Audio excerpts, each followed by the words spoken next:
दोस्तों, प्रकृति ने हमारे शरीर को 5 तत्वों से बनाया, लेकिन कलयुग के इंसानों ने उसमें एक तत्व और जोड़ दिया, और वह है पैसों से कुछ चीजें नहीं खरीदी जा सकती, लेकिन पैसों से बहुत कुछ खरीदा जा सकता है। क्योंकि आज के समय में पैसा कमाना जितना मुश्किल नहीं है, उससे भी ज्यादा मुश्किल है पैसों को संभाल कर रखना। बहुत लोग होते हैं जिनके पास थोड़े बहुत पैसे के आ जाते हैं, वह लोग उड़ने लगते हैं, वह लोग पैसों का नियम नहीं मानते हैं।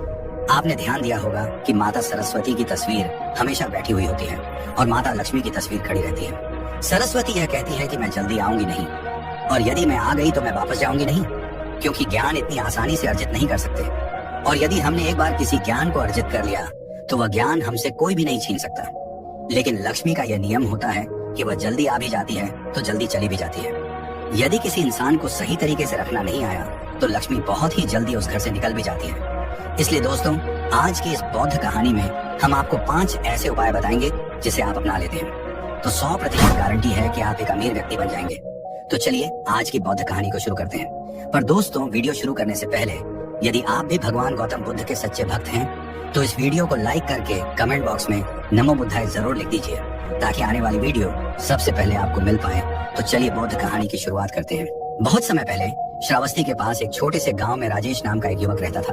राजेश का परिवार गरीब था और वह बचपन से ही अपने परिवार की आर्थिक कठिनाइयों को झेल रहा था। उसका सपना था कि वह एक दिन बहुत अमीर बने और अपने परिवार को सारी सुविधाएं प्रदान कर सके। उसे लगता था कि धन ही जीवन का सबसे बड़ा सुख है और अमीरी ही जीवन का असली उद्देश्य है। राजेश ने जीवन में हर संभव प्रयास किया, वह कड़ी मेहनत करके और नए नए व्यापार करके अमीर बन जाए, लेकिन हर बार उसे असफल ही मिली। इसलिए उसके मन में यह सवाल बार बार आता था कि आखिर कैसे वह अमीर बन सकता है।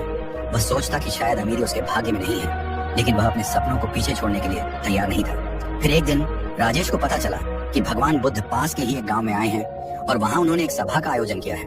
उसने सुना था कि बुद्ध बहुत ज्ञानी है और उनके पास जीवन के हर प्रश्न का उत्तर है। तो राजेश ने सोचा कि शायद बुद्ध ही उसे अमीरी का रहस्य बता सकते हैं, और वह उनसे मिलने चल पड़ा। वह बुद्ध के पास पहुंचा और उनके चरणों में झुका और कहा, भगवान, मैं अपने जीवन में अमीर बनना चाहता हूँ। मैंने बहुत प्रयास किए हैं, लेकिन हर बार मुझे असफलता ही मिली है।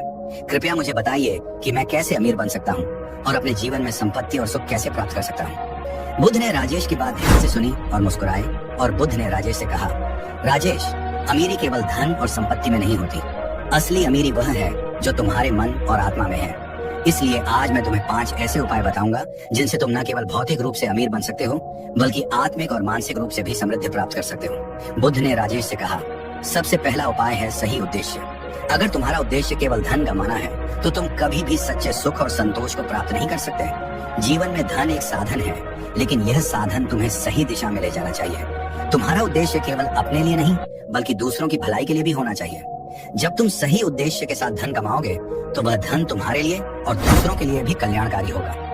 राजेश ने सोचा कि उसका अब तक का उद्देश्य केवल अपने लिए अमीर बनना था, लेकिन उसने यह नहीं सोचा था कि वह अपने धन से दूसरों की भी मदद कर सकता है। बुद्ध की इस बात ने उसे एक नई दिशा दिखाई। दूसरे उपाय के रूप में बुद्ध ने राजेश को ईमानदारी और नैतिकता के महत्व को समझाया। उन्होंने कहा, अगर तुम अपने धन को ईमानदारी और नैतिकता के साथ कमाते हो तो वह धन तुम्हें सच्चा सुख देगा, लेकिन अगर तुम उसे धोखा, छल या किसी गलत तरीके से कमाते हो तो वह धन तुम्हें कभी भी शांति और संतोष नहीं देगा। नैतिकता के बिना कमाया हुआ धन अंततः दुख का कारण बनता है, जबकि ईमानदारी से कमाया हुआ धन जीवन में संतोष और शांति लाता है। राजेश ने महसूस किया कि वह कुछ बार गलत तरीकों से भी धन कमाने की कोशिश कर चुका था, लेकिन हर बार उसे असफलता ही मिली। अब उसने यह तय किया कि वह हमेशा ईमानदारी और नैतिकता के साथ ही धन कमाएगा। बुद्ध ने तीसरे उपाय के रूप में राजेश को मेहनत और धैर्य का महत्व बताया। उन्होंने कहा, धन और सफलता रातों रात नहीं मिलते, इसके लिए कड़ी मेहनत और धैर्य की आवश्यकता होती है। अगर तुम सच्चे दिल से मेहनत करते हो और धैर्य के साथ अपने लक्ष्य की ओर बढ़ते हो तो एक दिन तुम्हें अवश्य ही सफलता मिलेगी। धैर्य रखना अमीरी का सबसे महत्वपूर्ण गुण है, क्योंकि कई बार सफलता थोड़ा समय ले सकती है। राजेश ने बुद्ध की इस बात को समझा और महसूस किया कि वह जल्दबाजी में अमीर बनना चाहता था। अब उसने धैर्य के साथ मेहनत करने का निश्चय किया। चौथे उपाय के रूप में बुद्ध ने राजेश को संतोष का महत्व समझाया। उन्होंने कहा, संतोष अमीरी की सबसे बड़ी निशानी है। अगर तुम्हारे पास कितनी भी संपत्ति हो, लेकिन तुम संतुष्ट नहीं हो तो वह धन तुम्हें कभी भी सुख नहीं देगा। असली अमीरी वह है जहाँ तुम अपने पास जो है उसमें संतुष्ट रहो और हर छोटी बड़ी चीज के लिए आभार व्यक्त करो। संतोष मनुष्य को मानसिक शांति और आंतरिक खुशी देता है, और यही सच्ची अमीरी है। राजेश ने महसूस किया कि वह कभी भी अपने पास की चीजों में संतुष्ट नहीं रहा था। उसकी चाहतें हमेशा बढ़ती ही जा रही थी।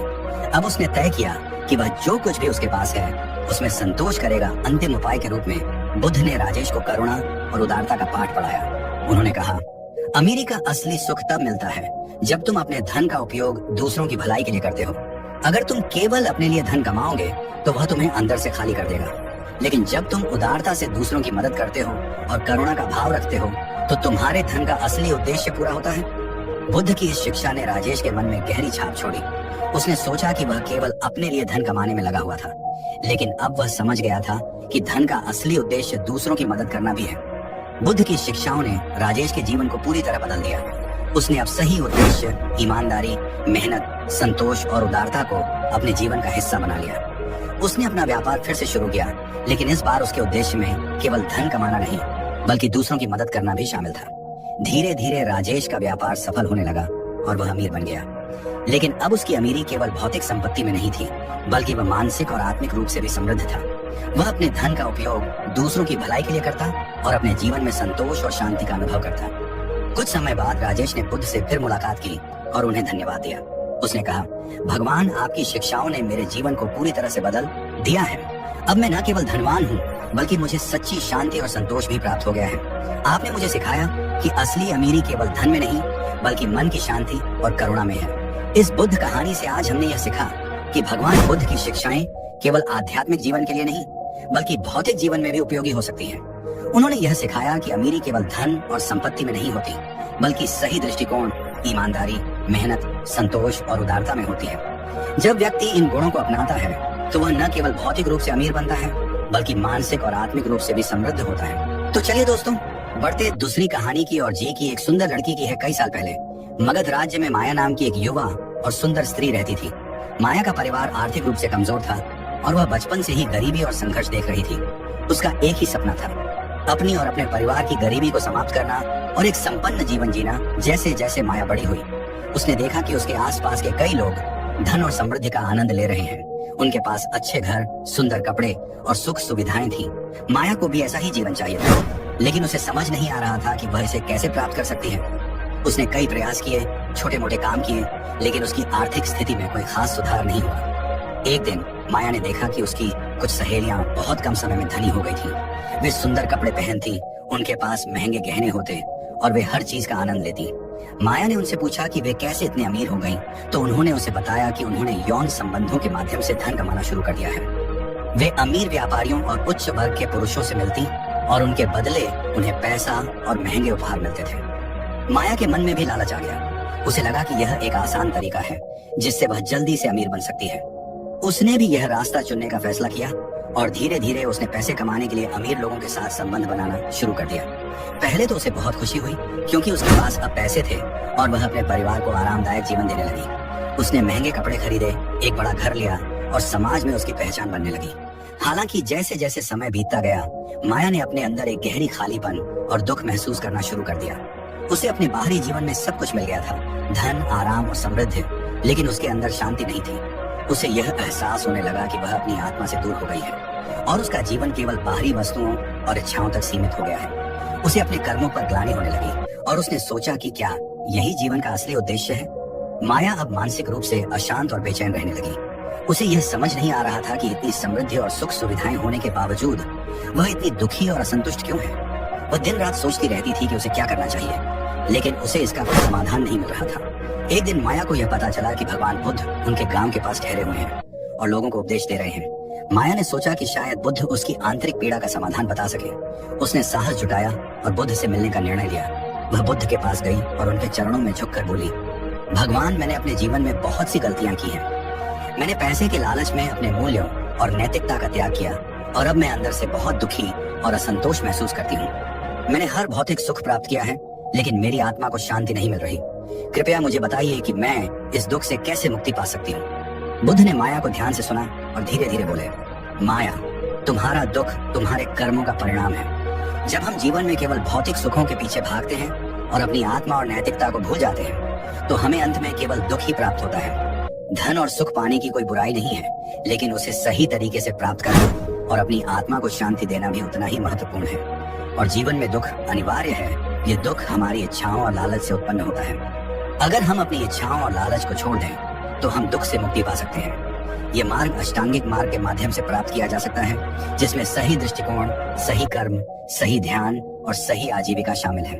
फिर बुद्ध ने माया से कहा, तुम्हारे पास अभी भी समय है। तुम्हें अपनी गलतियों को स्वीकार करना होगा और अपने जीवन को एक नई दिशा में ले जाना होगा। सही आजीविका का मतलब है कि तुम अपने जीवन यापन के लिए उन तरीकों का सहारा लो जो नैतिक और सही हो। अगर तुम धन कमाना चाहती हो तो मेहनत और ईमानदारी से कमाओ।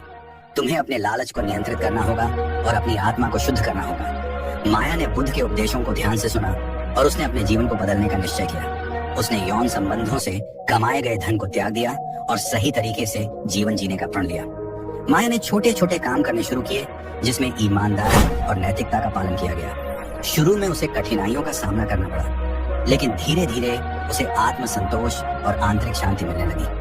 अब माया के पास ज्यादा धन नहीं था, लेकिन उसके जीवन में संतोष और मानसिक शांति थी। वह जानती थी कि उसने सही रास्ता चुना है और उसकी आत्मा अब शुद्ध हो रही है।